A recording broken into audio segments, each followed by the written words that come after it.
그래서 오늘 본 말씀을 다시 한번 설정을 해서 이 말씀을 증거하려고 합니다. 우리 한번 따라서 합시다. 복음에 합당한 생활,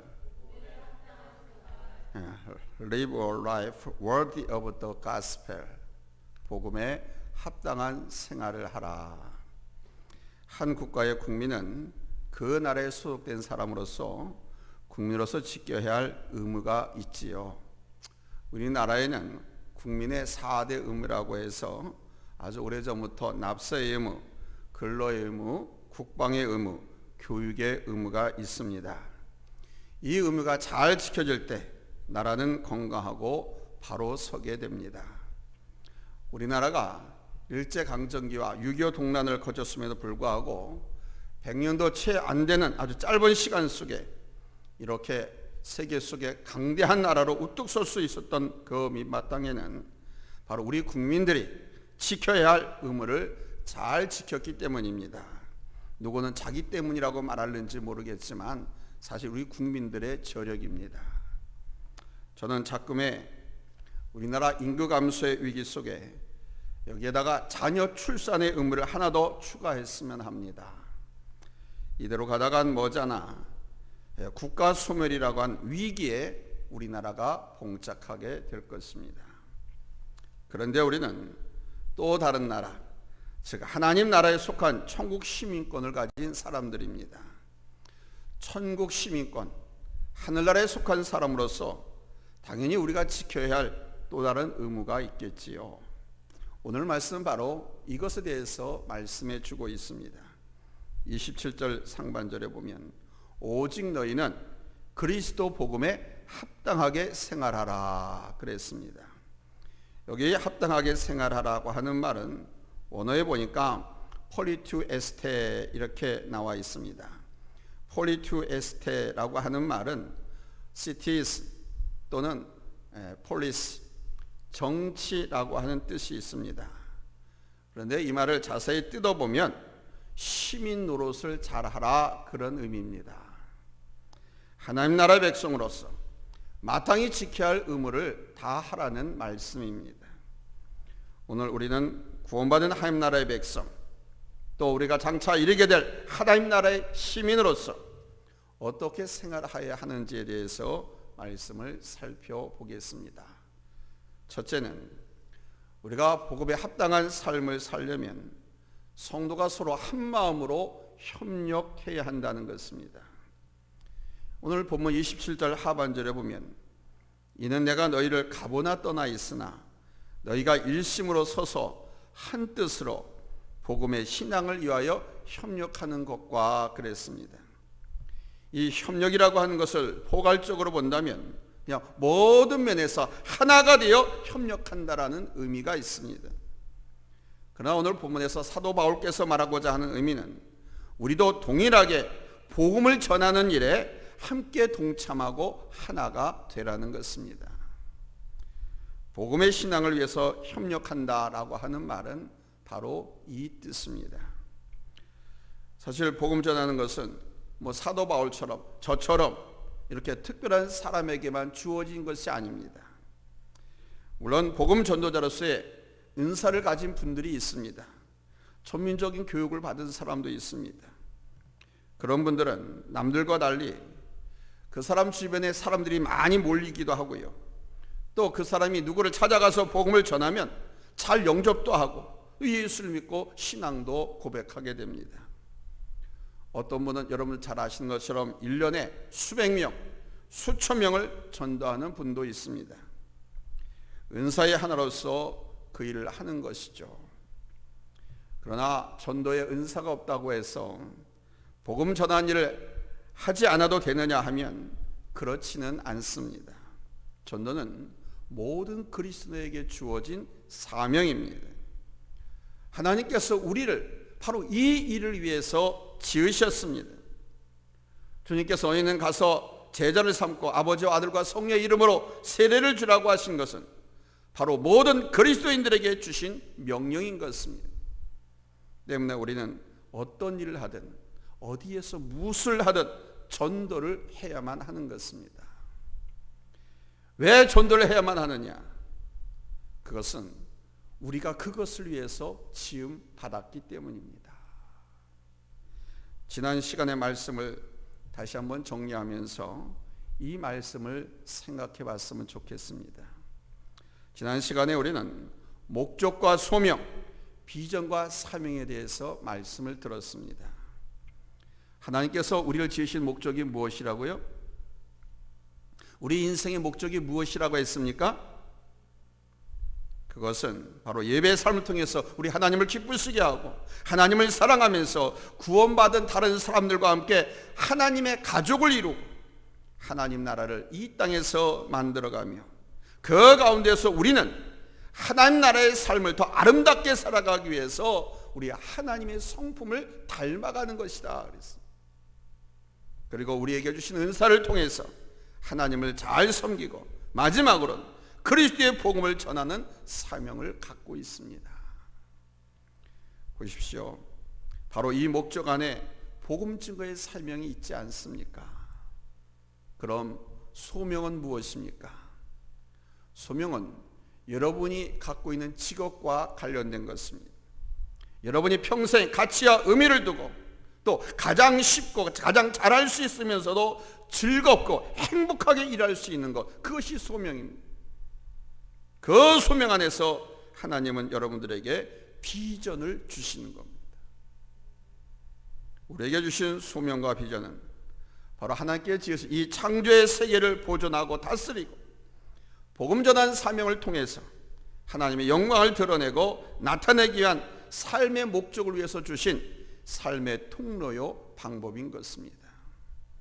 따라서 믿는 사람의 소명과 비전은 반드시 그것을 이루는 과정에 복음을 전하는 것과 관련되어 있습니다. 우리가 이것을 인식하고 내가 살아가는 삶의 현장에서 예수 그리스도를 말하고 예수 그리스도를 전하며 살아갈 때 바로 우리는 복음에 합당한 삶을 사는 것입니다. 이것을 적극적으로 표현하면 내가 곧 선교사라는 의식을 갖고 살아가라는 것입니다. 우리가 사는 이 지역, 이 땅에 정말 그리스도인들이 많이 있습니다. 그런데 그들이 빛을 잃었고 맛을 잃었습니다. 그래서 구원받아야 할 사람들, 교육받고 양육받아야 할 사람들이 얼마나 많은지 모릅니다. 그래서 어느 곳에든지 복음을 전하는 것이 사명임을 알고 그 일을 하면서 살아갈 때 복음을 위해서 협력하는 것이 되는 거예요. 그러면서 세계 열방에 대한 마음을 가지고 중보 기도하고 또 선교 후원으로 동참하는 것도 선교에 내가 참여하는 것이 됩니다. 모든 사람들이 다 제3세계 선교사로 나갈 수 있는 것은 아닙니다. 선교사의 은사가 있고 선교사로 부름받은 소명자가 나가는 것입니다. 선교사는 죽으러 가는 것입니다. 살아서 돌아오면 그건 선교사라고 말할 수가 없어요. 거기서 묻혀야 됩니다. 연수가 다해서 거기서 죽든 아니면 사명을 감당하다가 테러를 당하거나 겁박을 당하거나 그래서 죽든 순교를 하든 이건 아무나 가는 것이 아닙니다. 많은 젊은 사람들이 재미삼아서 외국에 가서 관광하면서 좀 즐기면서 하나님 일 한다라고 하는 구실로 그렇게 나가기도 하는데 대부분 그렇게 나가면 실패합니다. 그러나 여러분, 우리가 어디에 있든지 복음 전하는 것이 바로 내가 해야 할 사명이고 복음에 합당한 삶을 사는 것입니다. 뭐가 복음에 합당한 삶을 사는 거예요? 복음 전하는 거. 아멘. 뭐가 복음에 협력하는 거예요? 내가 복음을 전하는 것이 복음에 협력하는 겁니다. 이 복음이라고 하면 하나님 나라를 포함하지요. 복음 속에 주 예수 그리스도 우리 하나님, 성령 하나님, 삼위일체 하나님을 다 포함합니다. 그러니까 복음을 전하는 것은 이분에게 협력하는 거예요. 우리를 지으신 목적, 우리를 부르신 목적. 그러나 주님께서는 말씀하십니다. 가라, 내가 세상 끝날까지 너희와 함께 하겠다고. 거기서 함께 하겠다고 한 너희는 누굽니까? 가서 복음을 전하는 사람을 말하는. 항상 복음을 전합시다. 이것이 복음에 합당한 삶을 사는 일인 줄로 믿습니다.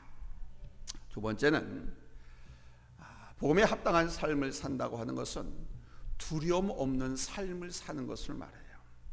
두려움이라고 하는 것은 권력자에 대한 두려움도 있을 수 있겠죠. 물질에 대한 두려움도 있을 수 있겠죠. 사망, 죽음의 공포, 위협에 대한 두려움도 있을 수 있겠죠. 바로 복음에 합당한 삶을 산다고 하는 것은 이 두려움이 없는 신앙적인 담력을 가지고 살아가는 것을 말하는 거예요. 본문 28절에 아무 일에든지 대적하는 자를 인하여 두려워하지 아니하는 이 일을 듣고자 함이라. 초대교회는 여러분도 잘 아시는 것처럼 여러 가지 많은 핍박을 받았습니다. 그 핍박 상황 속에서 신앙생활을 해야만 하는 초대교회 성도들, 그들에게는 신앙생활 그 자체가 두려움일 수 있습니다. 신앙생활하다 잡히면 걸리면 공민권이 말탈됩니다. 주민등록이 말소되는 거예요. 취직도 못해요. 일자리도 다 뺏겨요. 쫓겨나요. 아니면 옥에 갇혀요. 죽어요. 그러니 신앙생활하는 그 자체가 두려움일 수밖에 없습니다. 그런데 사도 바울이 말하는 겁니다. 그 대적하는 자를 두려워하지 말라고. 여러분, 진정으로 우리 구원받은 성도들, 예수를 그리스도로 믿는 성도들이 두려워할 대상은 누구일까요? 무엇일까요? 여러분, 우리 예수님께서 제자들 둘씩 짝지어서 파송하시면서 하신 말씀 기억하십니까? 마태복음 10장 28절입니다. 우리 한번 다 같이 읽겠습니다. 찾았으면 아멘 합니다. 합독합니다. 시작. 몸은 죽여도 영혼은 능히 죽이지 못하는 자들을 두려워하지 말고 오직 몸과 영혼을 능히 지옥에 멸하시는 자를 두려워하라. 아멘. 이 자는 두려워하지 말고 하나님을 두려워하라고 합니다. 몸과 영혼을 능히 멸하시는 분이 하나님 아닙니까? 그러니까 우리가 두려워할 대상은 대통령도 아니고 권력자도 아니고 돈 많은 기업가 회장도 아니고 우리가 두려워할 대상은 누구다? 하나님이신 겁니다. 이 말씀은 하나님 그분 자체에 대한 것이 아니라 내가 하나님 앞에 진실하지 못하면 어떡하나, 하나님 앞에 가짜 속이면 어떡하냐 이거예요. 하나님 다 알고 계신데 내 얕은 꾀로 하나님 앞에도 거짓말하고 속일 수 있잖아요. 내가 하나님 앞에 바로 서지 못하고 하나님의 사명을 잘 감당하지 못하면 어떨까 하는 이런 것으로 인해서 우리가 두려워한다고 하는 것이 하나님 그 자체를 두려워하라는 것이 아닙니다. 그러나 이외의 것에 대해서는 두려워해서는 안 됩니다. 그런데 왜 성도들이 두려워하는 것일까요? 그것은 바로 우리 인간 안에 있는 부인할래야 부인할 수 없는 본질적인 죄성 때문입니다. 인간이 태어나서 최초로 경험하는 감정이 두려움이라고 심리학자들은 말합니다. 이 두려움의 감정으로 시작되는 인생은 점차 높은 곳에서 막 떨어지는 그런 꿈, 두려움, 낭떠러지에 떨어지는 그런 두려움, 막 큰 소리에 대한 두려움, 또 버림받음에 대한 두려움, 질병과 죽음의 공포에 대한 두려움 등 계속적인 환경과 상황 속에서의 반복 혹은 또 다른 두려움에 노출되어 살아가고 있습니다. 인도 설화에 이런 이야기가 있습니다. 두 번 들으니까 더 잘 들리죠? 이해되시고. 어떤 마술사 한 사람이 쥐 한 마리를 아주 열심히 관찰했습니다. 근데 이 쥐가 얼마나 두려워하는지 그냥 몸이 막 덜덜덜덜덜덜 떨어요. 떠는데 소리가 들릴 정도로 그 쥐 발 있잖아요. 그렇게 막 떠는 거예요. 근데 이 쥐가 왜 이렇게 벌벌 떠는가 봤더니 고양이 새끼 때문에 그래요. 쥐는 고양이가 가장 두려움의 대상이죠. 그래서 한참 동안 그 쥐를 관찰하던 이 마술사가 저거 쥐 새끼가 불쌍하다 이런 생각이 들었습니다. 그래가지고 마술을 부려가지고 그 쥐를 고양이로 바꿔버렸어요. 그런데 고양이로 변신한 이 쥐가 아니 활기차게 막 움직이고 기분 좋게 막 신나게 놀아야 되는데 안 그러고 또 막 계속해서 벌벌벌 떨고 막 그냥 그 불안한 증세 있잖아요. 왔다 갔다 하면서 눈사람 막 놀리고 막 떠는 거예요. 이 고양이가 왜 그럴까 봤더니 개가 그 고양이를 노려보고 있는 거예요. 그러니까 개가 두려운 거예요. 그래서 불쌍한 마음이 들어서 이번에 그 고양이를 개로 마술 부려서 만들어 버렸어요. 그런데 이 고양이가 개가 되면 괜찮을 줄 알았는데 개가 되자마자 막 또 떨기 시작하는 거예요. 개가 무섭고 두려워 떨면은 이런 눈동자가 아래로 꾹 까지고 꼬리 내리는 거 아시죠? 개 키워본 사람은 알 거예요. 개가 막 그러는 거야. 꼬리 내려 눈동자가 흐어지면서 밑으로 쭉 까고 이렇게 어디로 막 숨는 것처럼. 그래서 왜 그런가 봤더니 이 개가 호랑이가 무서워서 그런 거예요. 그래서 불쌍하게 여긴 나머지 또 한 번 이 마술사가 그 개를 뭐로 바꿨어요? 호랑이로 바꿔버렸어요. 그러니까 호랑이는 밀림의 왕, 사자라고 막 그러잖아요. 동물의 왕이라고 그러잖아요. 그런데 이 호랑이도 막 무서워서 떠는 거예요. 이 마술사는 이해가 안 되는 거예요. 그래서 그 뭐 때문에 저렇게 호랑이가 벌벌 떠는가 하고 봤더니 사냥꾼의 총을 보고서 그렇게 떠는 거예요. 그래서 이 마술사는 점점 강한 동물, 강한 짐승을 만들어줘도 계속해서 이 쥐새끼가 떠니까, 그러니까 호랑이가 된 그 호랑이의 원래 근본이 뭐예요? 쥐 아닙니까? 이 마술사는 포기했습니다. 그래서 이렇게 말합니다. 내가 아무리 해봤자 이 두려움이 끝나지 않으므로 너는 별 수 없는 쥐새끼다. 그러니까 너는 쥐새끼로 돌아가라. 그랬다는 이야기.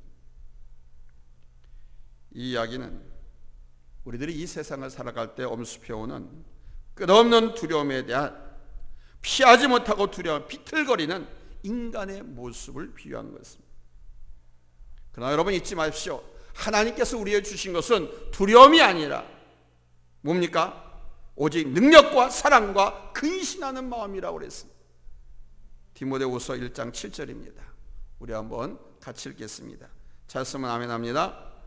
합독합니다. 시작. 하나님이 우리에게 주신 것은 두려워하는 마음이 아니요 오직 능력과 사랑과 근신하는 마음이니 아멘. 이 근신하는 마음 두려움이 아닙니다. 이거는 조심하고 절제하고 자제한다는 거예요. 조심하고 근심하고 절제 자제한다고 하는 것은 내가 컨트롤할 수 있다는 거죠. 능력입니다. 그러니까 하나님께서 우리에게 주신 것은 두려워하는 그런 마음이 아니에요. 오직 능력과 사랑과 근신하는 마음. 아멘. 바로 세상에 대해서, 사람에 대해서, 어떤 황량한 상황에 대해서 두려워하는 것을 우리 하나님 원치 않습니다. 두려워하지 않는 자유, 두려움이 없는 능력으로 자유하게 살아가길 우리 하나님 원하고 계십니다. 물질이 없다고 해서 여러분 거기에 너무 쪼들리지도 마세요. 물질은요, 많으면 조금 편안한 거고요, 부족하면 좀 불편하게 살면 되는, 그렇게 생각하면 돼요. 또 몸이 많이 아파요. 계속 사람이 병들어 아파야 죽지 멀쩡한데 죽어요? 편하게 생각했어요. 하나님의 뜻이라면, 하나님께서 아직 나를 통해서 하시고자 하는 뜻과 계획이 있다고 하면 나를 살려주실 것이다. 똥배짱으로 하나님 앞에 그렇게 버티고 일하는 거예요. 그러면서 의사를 찾아가기도 하고 약을 먹기도 하고. 아멘. 그러니까 질병이나 죽음에 대해 그 공포에 휩싸일 필요가 없어요.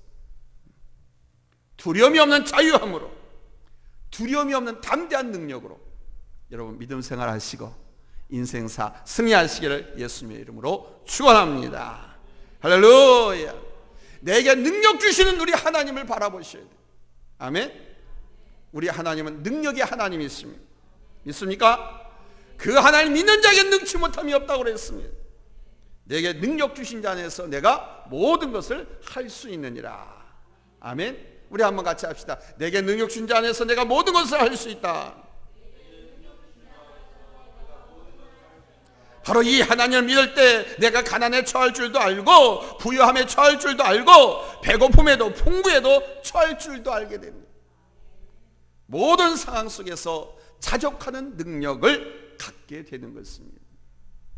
그래서 어떠한 상황도 이제 더 이상 두렵지 않고 오직 능력 주신 자 안에서 모든 것을 할 수 있다고 우리도 고백할 수 있게 되기를 예수님의 이름으로 축원합니다. 아멘. 그리고 하나님의 사랑 안에 거하면서 그 사랑 가운데서 살아가시면 됩니다. 사랑할 수 있다면 그 사랑의 능력이 두려움을 이기게 하는 것입니다. 사랑의 능력이 두려움을 이깁니다. 우리의 죄성으로 나타나는 현상 가운데서 우리를 가장 두렵게 하는 것이 뭔지 아십니까? 심리학자 매닝건은 말합니다. 왜 우리가 두려워하는가? 우리가 너무 우리 자신에게 몰두하기 때문이다 그랬습니다. 우리가 자기 자신에게 너무 집착하기 때문에 두려워한다는 거예요. 내가 어떻게 해야 하는가? 내가 아프면 어떡하지? 내가 아프면 내 남편, 내 자식들 어떡하지? 내가 죽으면 어떻게 되지? 내가 이거 실패하면 어떡하지? 그러나 이 자기 중심적인 삶에서 사랑의 크기를 넓혀가면 두려움을 이길 수 있다라고 하나님은 말씀하십니다. 두려움에 대한 처방전은 사랑의 넓이, 사랑의 크기를 넓히라는 것입니다. 요한일서 4장 18절 말씀 우리 한번 다 같이 찾아 읽겠습니다. 요한일서 4장 18절 찾았으면 아멘합니다. 합독합니다. 시작. 사랑 안에 두려움이 없고 온전한 사랑이 두려움을 내어 쫓나니 두려움에는 형벌이 있음이라. 두려워하는 자는 사랑 안에서 온전히 이루지 못하였느니라. 아멘. 두려움에 대한, 공포에 대한 하나님의 처방전 뭐라고요? 사랑하는 거예요. 근데 그 사랑 조그만 사랑이 아니라고 큰 사랑, 그 사랑의 크기를 넓혀가면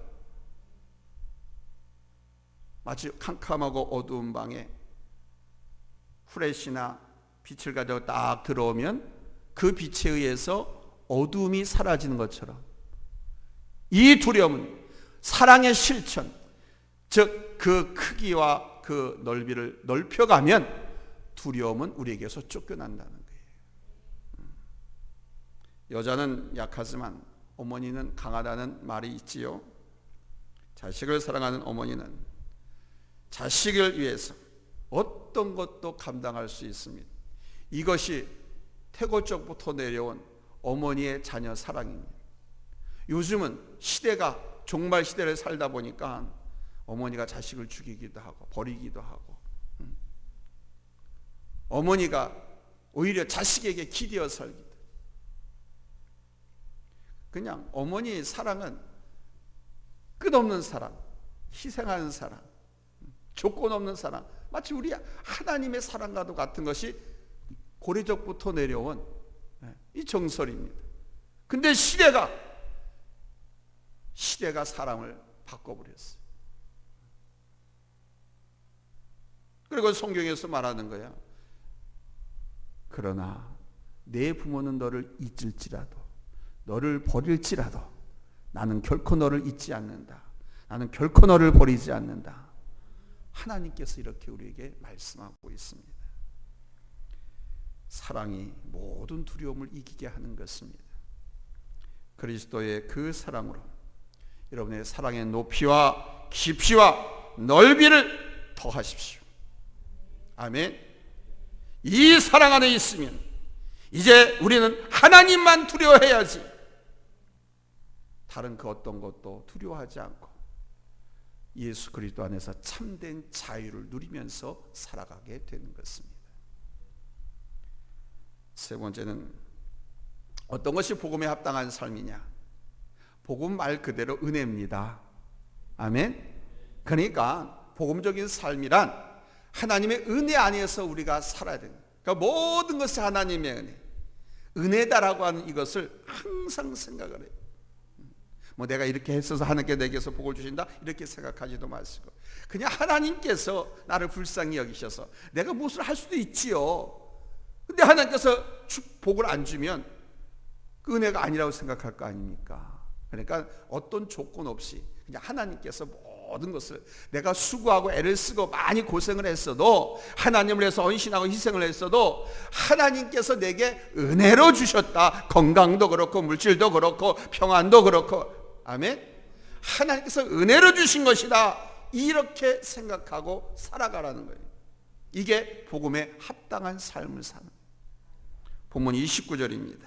우리 한번 같이 읽겠습니다. 그리스도를 위하여 너에게 은혜를 주신 것은 다만 그를 믿을 뿐 아니라 또한 그를 위하여 고난도 받게 하심이라 그랬습니다. 여기에서는 우리에게 은혜를 주셨는데, 은혜를 주신 이유가 뭐냐? 고난도 받게 하기 위해서라는 겁니다. 이 말에 시험 들지 않기 바랍니다. 근데 이 고난을 왜 주신 줄 압니까? 우리를 더 크고 더 강하게 연단해서 정금같이 나오게 하시려고. 아멘. 그러니까 이 말씀만 가지고 우리가 시험 들면 안 돼. 은혜 주실 때는 언제고 또 빼앗갈 때는 언제고, 건강 주실 때는 언제고 또 질병 가운데 고통하게 받는, 이렇게 해서 시험에 빠지면 안 돼. 다 하나님의 은혜가 있어. 이유가 있다 이게. 여러분, 하나님께서 우리를 구원하신 것은 하나님의 은혜로 인한 것인 줄로 믿습니다. 에베소 2장 8절에서 하나님께서 밝히고 있습니다. 너희가 그 은혜를 인하여 믿음으로 말미암아 구원을 얻었나니 그러잖아요. 너희가 헌금 많이 해서 구원받은 건 아니고, 너희가 헌신 많이 하고 희생 많이 해서 구원받은 것이 아니고, 무엇으로 구원받았다? 믿음으로. 아멘.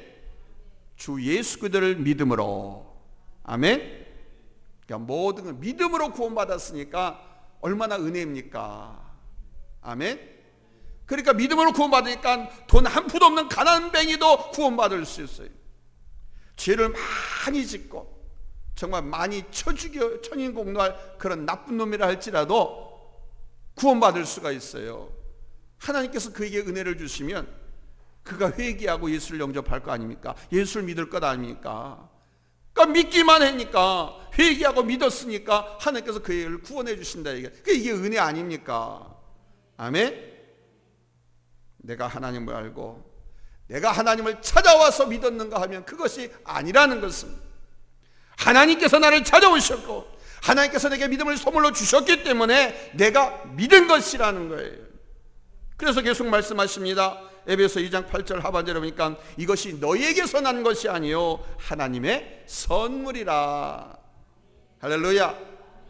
그러니까 구원도 하나님의 은혜고 하나님의 선물이에요. 근데 그게 왜 하나님의 은혜고 선물이냐? 믿음으로 그냥 주셨으니까. 그 믿음도 그냥 주셨잖아요. 아멘. 우리를 찾아오시고 구원의 길로 인도해 주신 사랑, 여러분, 이것이 은혜인 줄로 믿습니다. 이 크신 은혜 안에서 우리가 이 은혜를 잊지 않고 살아가야 됩니다. 사도 바울의 고백처럼 나의 나됨은 하나님의 은혜라고 하는 의식과 고백 속에 살아갈 때 우리가 바로 복음에 합당한 삶을 살아가는 것입니다. 복음이 은혜라는 것입니다. 아멘. 그런데요, 이 은혜를 잊은 사람은 무기력해서 이 좋은 은혜로운 복음도 전할 수가 없습니다. 은혜를 잊은 사람은 감사 기쁨도 누릴 수가 없습니다. 은혜가 아니라고 생각하는데, 조건이고 대가라고만 생각하는데 그 기쁠 수가 있겠어요? 기쁘지 않죠. 그러나 그 은혜를 기억하고 고백하고 감사하며 살아가는 사람은 고난 앞에서도 그 고난의 의미와 하나님의 은혜를 생각하면서, 고난을 통해서 우리에게 약속하신 게 있잖아요. 그러니까 그 고난의 의미를 생각하고 하나님의 은혜를 생각하면서 이 세상을 능력 있게 살아갈 수 있단 말씀입니다.